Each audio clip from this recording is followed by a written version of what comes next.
Well, hello, everybody, and welcome back to this episode 2 of the Tokyo Trauma Talks. This is where we are exploring trauma from 4 experts in different areas here. I am a coach.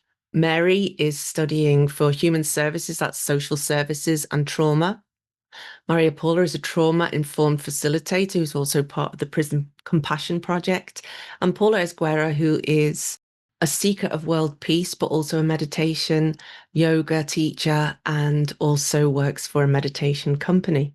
And we're here today to talk to you about more about trauma in depth. Before we go on, I just really want to invite you to ground yourself before we jump in and start talking about this. We are talking about trauma, so I just really invite you to take care of yourself in this. If you hear anything that doesn't ring true to you, that's fine. Everything we say is an offer, an invitation, and a proposal.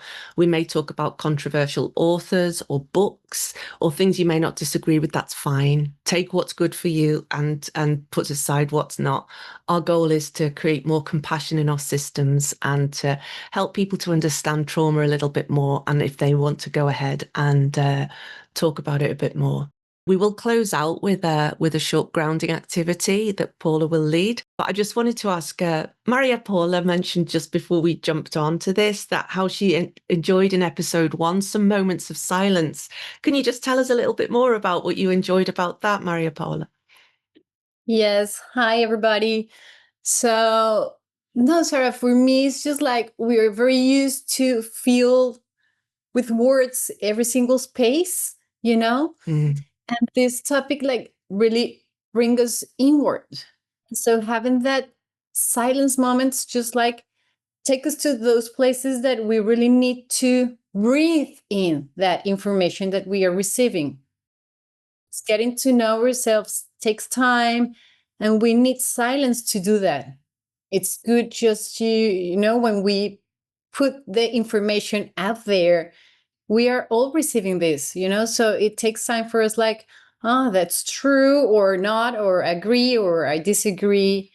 And this is my, like my comment, my opinion, but taking time, like, and I said in the previous episode, is just like, we have to be patient, like everywhere, like in all areas of our life. So that will bring some wisdom, I think, like taking time. Yeah, love that. If you'd come here for the trauma debates, you're in the wrong place, I'm afraid. There's a beautiful quote that one of my clients always says to me, Sarah. She says, "Do you want a debate or a conversation? Because I want a conversation." In fact, that was Esther Perel who said that to her. She's being interviewed on a podcast by a really kind of debatey kind of guy podcaster. And she was like, "Excuse me, do you want a debate or a conversation? Because I want a conversation." And what you just said also reminds me, and I'm probably saying this wrong, of some, I'm sure Paula knows about this. I think it's called Tonglen meditation. It's a Tibetan form of meditation where you breathe in suffering and breathe out compassion or something like that. And you do this over and over again repetitively. But what you were saying there, that kind of spaciousness, that like it's an inward looking thing, really put me in mind of that. I've never done that meditation, but I know of it through the coaching world. I also wanted to invite Mary just to talk little bit here about anecdotally about when you were working in as a hairstylist for 20 years and how you kind of learned a lot about trauma on the job there. Yeah. Now that I'm being educated in trauma informed care, I've started realizing, like, oh, this is some of the stuff that I was practicing before I knew I was practicing it. I'm sure, Marie Paula, like you experience this as well, because you work with a population of people sometimes who don't have someone to talk to, who haven't been heard before. And one of my dear friends told me one time that a hairstylist does something that's very motherly, very maternal. She was like, besides my mother, you're the only other person who's ever like shampooed my hair. So you're immediately like touching someone, you're allowing someone to kind of like have, you know, take up space a lot of the times and tell someone like, this is what I want. This is a time for them. And it's, like a joke amongst hairstylists sometimes that you're just like, oh, do you want some layers around your face? And they're like, yes. And did I tell you about the time that my mom told me that? And you're just like, oh, okay. And so I was I was kind of like thrown to the wolves for trauma informed care and allowing people to talk about their trauma and listening to people about their trauma. And I think that's where I fell in love. I've always loved people, but I think for you to want to know people and to have a better understanding of people, you have to also know those parts too. You have to know the trauma. You can't always have the happiness and the great moments. Sometimes you have to know that deeper part of them to know them. Beautiful. I think it will relate to this. Every week, Mary and I have a designated hour where we talk about these kinds of things together. And she was telling me about the autistic children, the profoundly autistic children that she used to cut their hair and how she set up for that. And I think that would be something really interesting to bring in later to relate back to actually how trauma is in a very obvious way for people with an entirely differently oriented system. I wondered if there was anything anecdotal you wanted to bring in at this point, Paula, in your for you. What have you noticed recently? Yes, well, actually, first I want to say something, and that relates with what Mary just mentioned. And I wonder in this practice of doing people's hairs, it seems like there were two elements that were coming. I mean, we've all felt this, right? Like you have a bad day, you're sad, and you feel like you want to do something about your appearance, right? So there's something about that. But then also in this dynamic of the hairstylist talking with the client, there are two things that come to mind. One is, of course, this idea of soothing, right? When you're touching somebody. And I know, for example, in some of the indigenous tribes of Latin America, one way of soothing between women is to braid each other's hair, right? So it tells me that there is something about that also in the community, but also in the touch and being in contact with the body, as well as, of course, what you were sharing, this active listening, right? By holding space and allowing people to speak. We sometimes take it for granted or we assume it exists, but actually learning to listen is a skill. It's something that we need to train. I am kind of a different client because I like silence. When I'm in an Uber or when I'm at getting my hair done, I actually want to go in. So for me, when people talk so much, it's a lot because again, based on my own nervous system, for me those are moments of a break where I can have silence and go in. So that's also, in that sense, anecdotally, I'm a different kind of client. I'm not the talkative client. I'm talkative in other spheres. At lunch. Oh my God, you've just reminded me there. I love this kind of communal, and I might put this in the next retreat I run, this kind of communal touching kind of thing, obviously with permission because we're talking about trauma. I did a half-day retreat with my friend Carmela, and she brought us all a brush. So, those wooden brushes with bristles on them that you use to scrub your back. And we got in a line on the floor and we scrubbed each other's backs. And it was so nice. It was so nice. It was I don't know how to describe it because it's not massaging and the hands aren't on you, but it's like you get a good back scratch. So that just reminded me of that. And that soothing piece there as well. We're going to jump into a little bit more of this now, which is we identified 5 types of trauma in our session 1, and they were acute, chronic, complex, collective, and intergenerational trauma.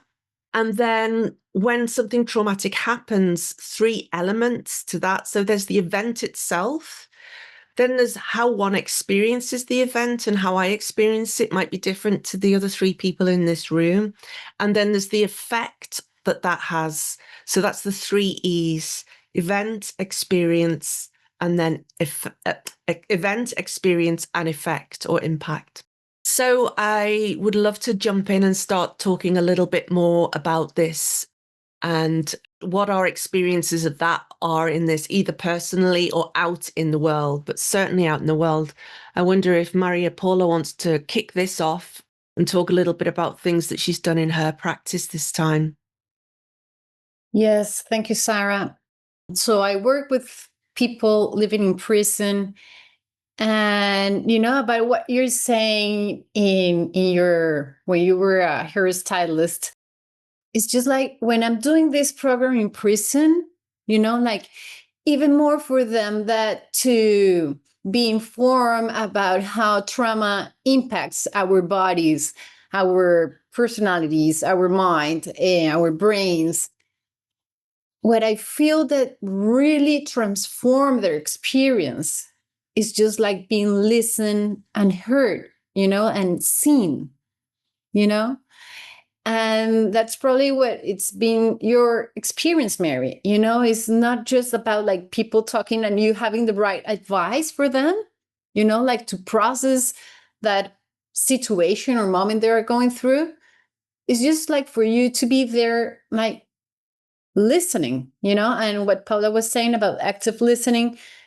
And when we started this episode, it's just like how do I feel what you are saying? It's not a matter of what we were talking before of the stimuli and the response, like that little space, and that works for everything. It's just like when I'm listening to what you're saying, Sarah, I have this little space, just like to breathe in and then have the moment to think about what I want to respond if I have something to say, So that's been very evident, in my work when you are there just like sitting in a circle, like with your equals, when there's hierarchy in pain. It's so valid what you went through in your life, as I am. Probably yours is like even,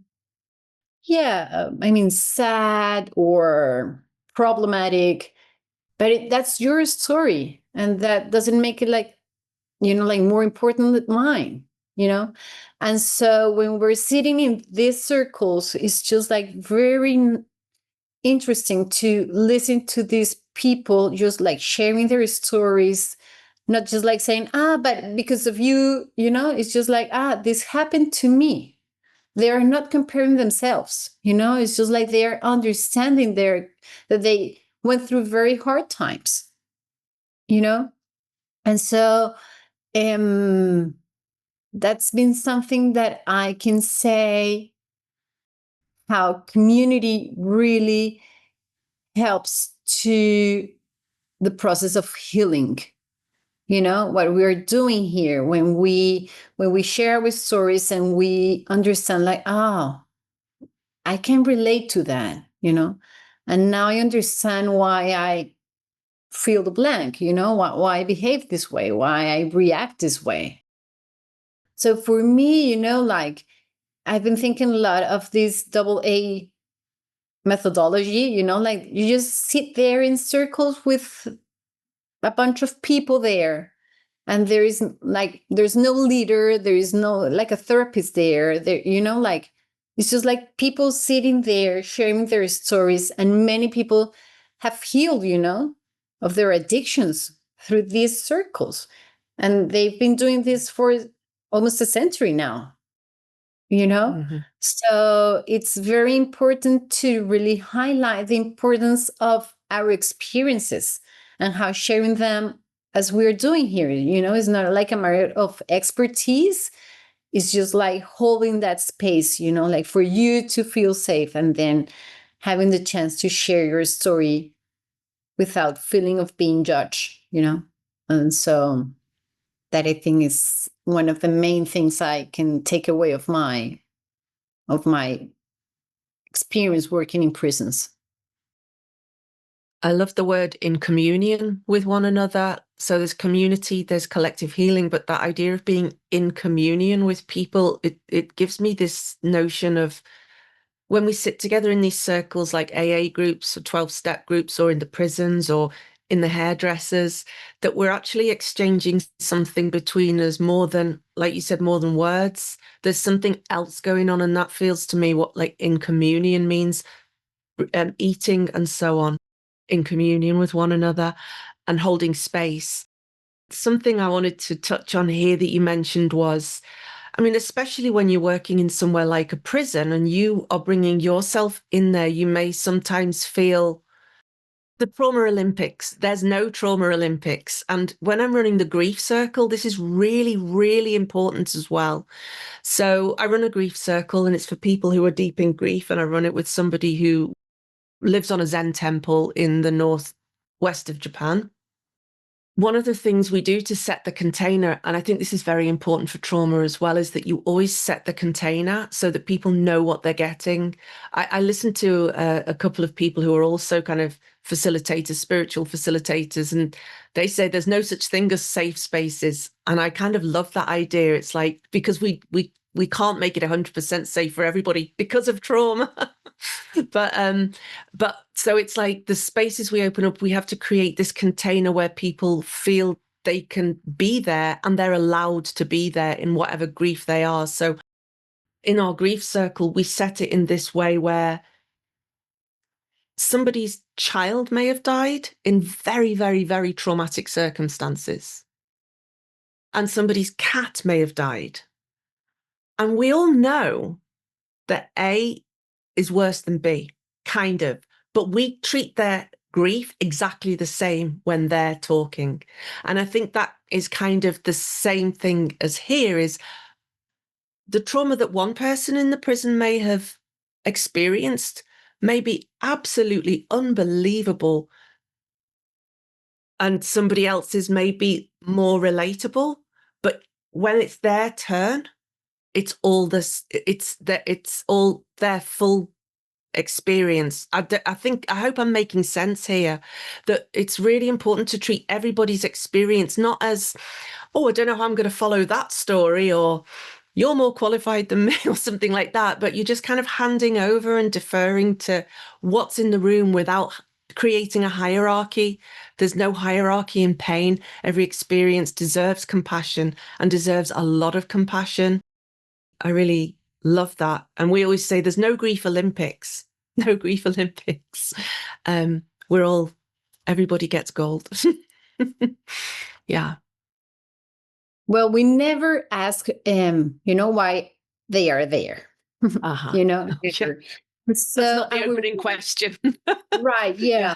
So our work there is just like helping them understand the relation between their childhood trauma and their crime, why they decided that way at that moment, what are the probably reasons they behave that way, and so it's more like in terms of them become aware of their childhood, because most of all, we always say, when you think about your childhood, you feel like happy, do you feel sad, do you feel angry? And most of us, because of our loyalty to our parents, we say like, no, we have a very nice childhood, even the people in prison there, and there are just like a few that say like, oh, it wasn't that great, but most of us default to that answer of we had a great childhood, and so just going like deep on this, like just like being neglected, being abused, is for them like just like to sink in, like, now I understand why I believe that I don't matter, or I'm not a worthy person, or nobody cares about me, And when you feel that you don't care, that people don't care about you, you just like, whatever I do, like nobody matters. So I do what I do, and then it comes in the crime. Our conversations like revolves around more in terms of our childhood and just really understand the source of our behaviors rather than, the crime itself. Like that's the result and last consequence. But if we don't want to have that consequence again, we need to understand the root of this, and that's what our work like focus on. Going back to this idea that I spoke about in episode 1, this book by Ofra, that's What Happened to You. So I think that part of what looks like in prison, but also in other challenging contexts, and for all of us really, is how much what happened to us influences that influences our behavior. So to understand that even a crime is not an isolated, it's rarely an isolated episode in somebody's life, but it could also be seen almost as a symptom, as an expression of something much deeper. And also in relation to Mary's question, there is a wonderful French movie called All Your Faces. It speaks about the restorative justice. And it does precisely this experiment of having some people who have committed certain crimes with people who are victims of those same crimes. Like, for example, somebody robbed somebody's house, and then you have the lady whose house was robbed. Not exactly one-on-one, but somebody who's, although it is a movie, it shows that element, that these episodes are not isolated, and that whether you are on one side of the spectrum, let's say on the perpetrator, quote unquote, or the victim, quote unquote, there is this element of hurt and pain in the human condition that it's affected, right? And I think that would be part of what we end up calling trauma. That these episodes throughout our lives actually end up linking to each other, and the episodes from one person are tied to the episodes that other people go through. So, for example, if you have a short-tempered father, it will have an effect on the child. And then maybe the child will have that behavior affect people in his or her classroom, for example, right? So there is a chain on how we are really all connected through our actions and behaviors and histories. I think that trauma is a topic that really showcases these linkages. And if you really go into in depth, you start seeing those threads. And I would like to add something to that. And is that when you are aware of your trauma, of your adverse childhood experiences, it's easier for you to become accountable of your actions. Mm-hmm. And so that's what makes possible the restorative justice. It's not like a matter of guilt. It's just like really like have a broad spectrum of the understanding of the situation. Like I just wanted to add that. Yeah, I'd like to jump on that actually and just echo what both of you said there. I have a very wise friend who I tell everything to, and she always says to me, Sarah, remember, liberation is not a one-way event. Healing is not a one-way event. But the other thing is, I understand why I behave a certain way sometimes, but I'm still accountable for that. I mean, it's kind of annoying, actually. I'd really rather like to just behave dreadfully and be able to go, it's just my trauma, thanks. But that accountability, that restorative, what a beautiful word. Like restorative is like that kind of ebbs into Paula's practices, right? It's very restorative.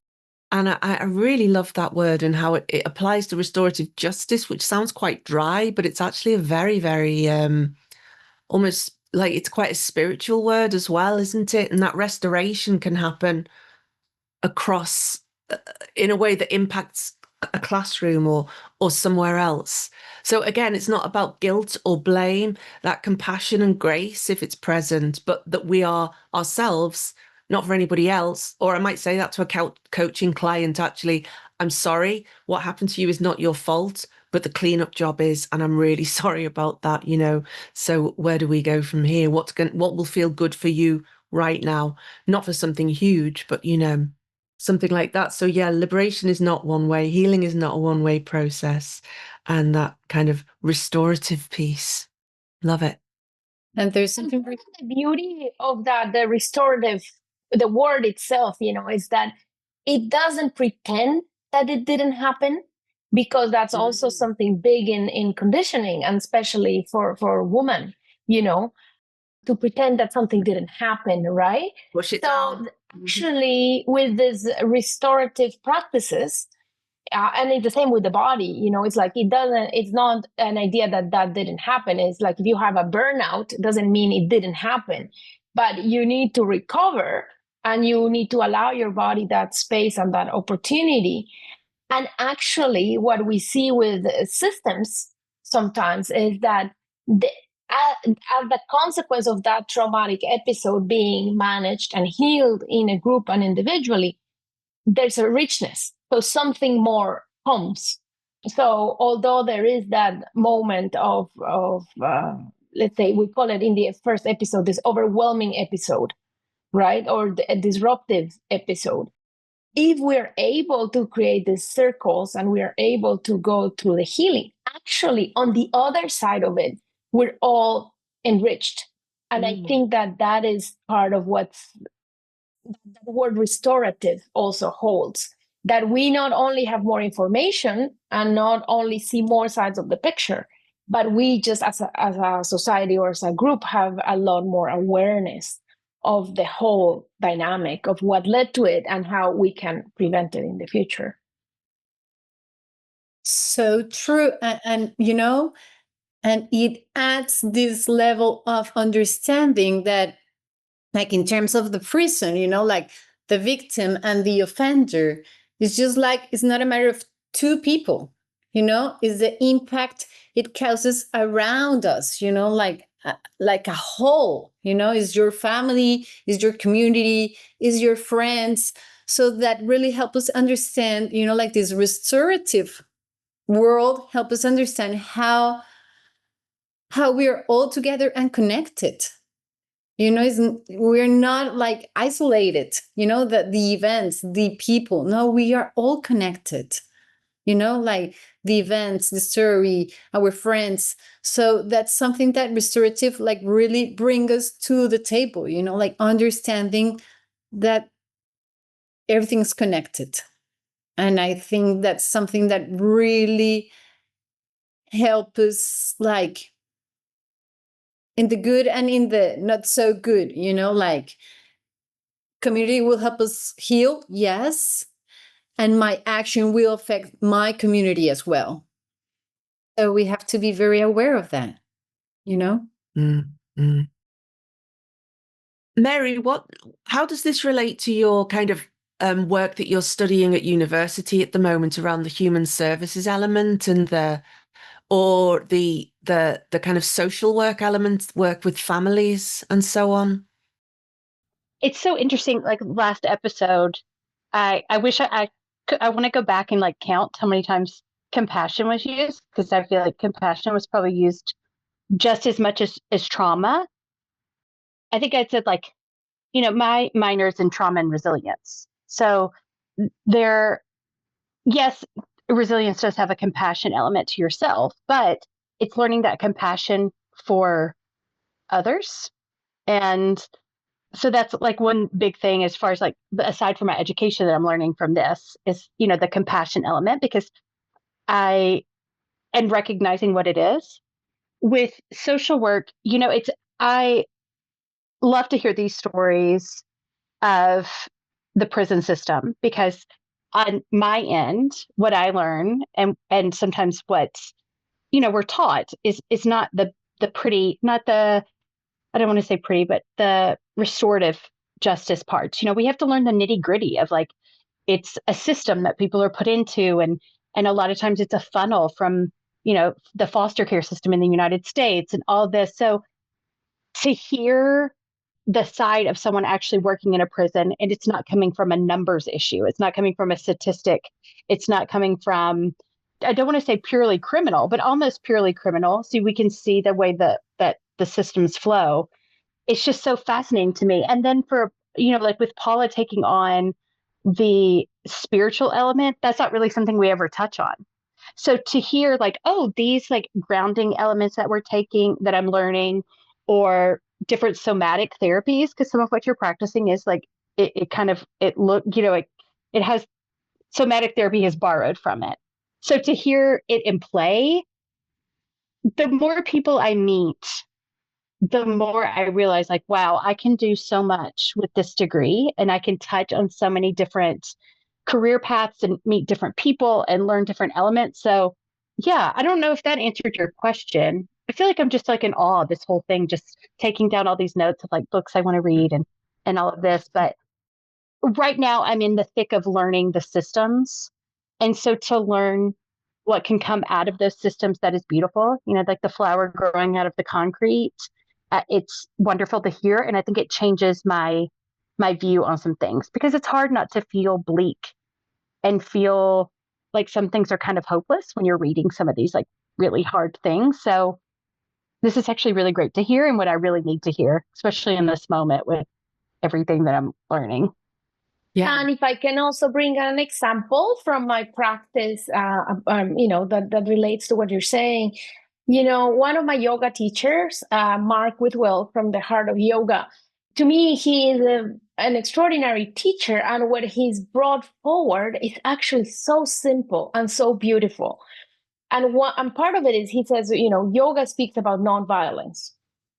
Yet a lot of the yoga that is out there, it's creating violence towards the body. So he advocates for practicing at 80% of your capacity and allowing 20%, and that's part of what he teaches. And when I've been practicing with him for a few years now, and one of the things that has happened as a result in my own yoga practice, for example, is one, I've been able to maintain a practice for years now because I'm not exhausted. Before I would take myself to the limit, over the limit, and then I can only sustain it for a very short period of time. But having encountered Mark's teaching, which is it's very simple, right? It's like, hey, you are actually over practicing. You need to practice less. And then also, as I was hearing Maria Paula speak about accountability and so on, one of the things that I've noticed, not just, giving the example of yoga, but it applies to other areas as well, is that having that extra 20% that in the yoga allowed me to maintain the practice, in other areas also allows us to sustain things. So this extra kind of free or restful 20% allows things. And now that Maria Paula was talking about accountability, I think that one of the beautiful virtues of an adult is to be responsible, right? To be responsible for our actions or inactions. And we can only do that if we have that space. That's kind of the conclusion that is coming to me through this embodied practice of yoga, that, and it applies to everything, to diet, to being out there, to making money, to whatever you want, like if you do it at 80% and you leave that buffer, my husband says leave a space for God. And for me, that 20% is also part of the space for God, for the unknown, for the unpredictable. But that practice alone has given me so much, to be directed to myself and to be responsible in the long term. And also these days we speak about emotional responsibility. What does that mean? Well, if I am exhausted, I'm going to be short-tempered and I'm not going to be the nicest friend, right? So that is part of emotional responsibilities, how knowing one's limit, but not taking oneself to the limit, but taking oneself to the 80%. That's what I've learned from my teacher. Amazing. So we're almost at time, but I'd like to, in Japanese, we have this beautiful concept called ma. And the ma, I think, would you agree that ma and the kanji, the Chinese character for that is like gate, I think. And that means that kind of space between things, the space on a wall that's empty, and the space you're talking about that, and the space for that. And actually, the retreat that I'm running in November that Paula's actually going to come and do a cacao ceremony with us for, it's all about this. It's all about the space. It's all about, leave some space for God. It's all about like Jesus take the wheel, or like the intuition piece. I don't play in that particular spiritual realm anymore. So it's all about that space, that intuition, and opening up that space there. And we even opened with this earlier with Maria Paula talking about that space, and the ma in Japanese. I think that's the right. How would you translate the ma, Paula? Yeah, Or ma? exactly. Is this space in between, right? Yeah, and the 80% full, eat to 80% full, and this kind of that sense of that here in Japan, definitely. So that's just lovely. And I was thinking about that as well. So, being overstimulated or overrun. And I was at a memorial service on Sunday, actually, for a friend who died recently. And afterwards, two of my very good friends, like very, very, very, very, very good friends, said to me, "Do you want to come to karaoke?" And I just went, no. It wasn't even like it wasn't even a conscious yes or no. It was no. And then I thought about it, and I went, actually, yeah, no, I'm at my limit. I would have been really unpleasant, actually, by the end of it. And I really loved that. And I think that comes from being sober as well. You were talking about AA before. I never did that, but today is my 3-year anniversary sobriety. So I just remembered that now. Thank you. Yeah, that was traumatic, going sober, but so was being a binge drinker. So, and that binge drinking, what was part of complex trauma. And what happened when I stopped drinking? It all came in. It kept delivering, and it still keeps delivering. It keeps delivering. Little things will just pop into my head. Like, I can't remember what I said 10 minutes ago, literally 10 minutes ago. I'm struggling to remember anybody's name here. I have to look at the name every time. Know you all. And yet I can remember the details of a conversation when I was 6 as a result of trauma. Not trauma, sobriety. So there's so many things that we've talked about today. Thank you all for your inputs. That was absolutely brilliant. So this was about talking a lot about the spectrum of trauma and how we kind of treat all traumas as equally valid, even though some are bigger than others. We built on the definitions of trauma. We pulled again from our own experiences, and we talked about the impact and about being accountable, but not in a blaming or a guilty way, but in a way where we get it out, we look at it, and then we start to, even play with it, manipulate it, not in a manipulative way, but like in that kind of way where we start to try and move it around or do something with it, either through the body or through talking or through community or through scrubbing each other or through whatever it is that we do. And we also talked about the spaces, the 80%, and how that gives us space for God, spirit, or just anything else to be restful and restorative around all of this. And we can talk about this in more detail in episode 3, when we'll be talking about working with trauma, the body, the mind, and the system. Even further is, Paula, could you ground us to take us out and give us some to leave? Yes. So the practice I would like to introduce for all of us here in this episode today, it's a practice that I learned from Ram Giri and his wife, Durga Julia Sanchez. So it's not my own, but I found it very powerful.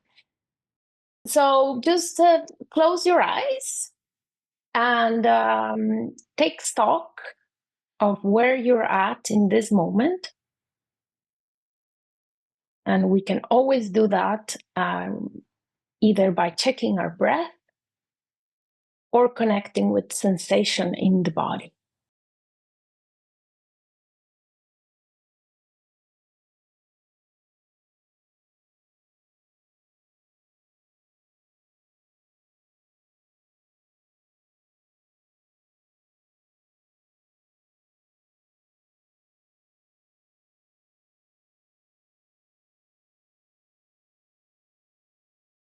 And once you've taken notice of where you're at, maybe you're relaxed or you're agitated, you're worried. After you've taken stock, you're going to scan your body. And when you find a point of tension in your body, you're going to stop there. Maybe it's your shoulders, maybe it's in your chest, maybe it's your belly.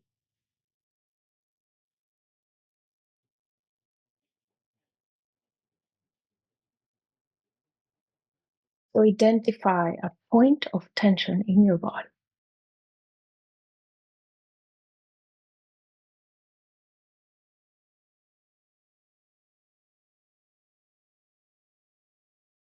And as you continue breathing and you keep part of your attention on your breath and part of your attention on this point of tension.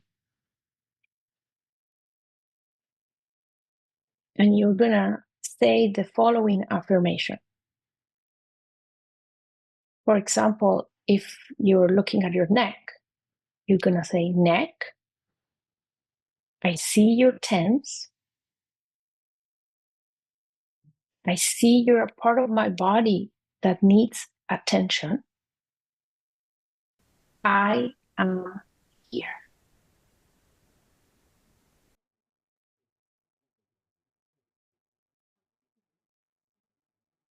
So I'm going to repeat that. Part of your body. I see that you are tense.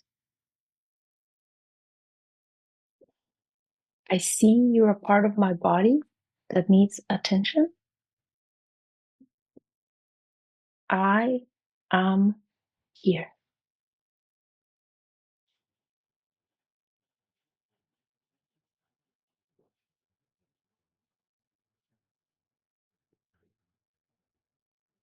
And do that 2 or 3 times at your own pace whenever you need it.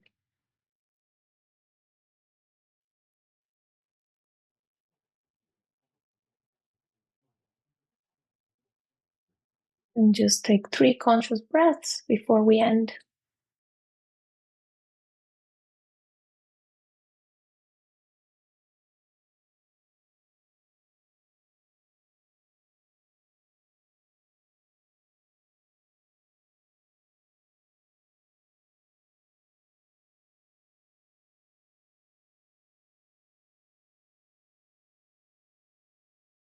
Paula, thank you. My upper neck and shoulder blade got a lot of compassion from me then. I am here. Thank you so much. Thank you, everybody. That was the spectrum of trauma, and next we'll be working with trauma, the body, the mind, and the system, and continuing our conversations. Thanks, everybody. Thank you so much. Thank you. Thank you. Thank you. See you next time. Thanks for listening or watching.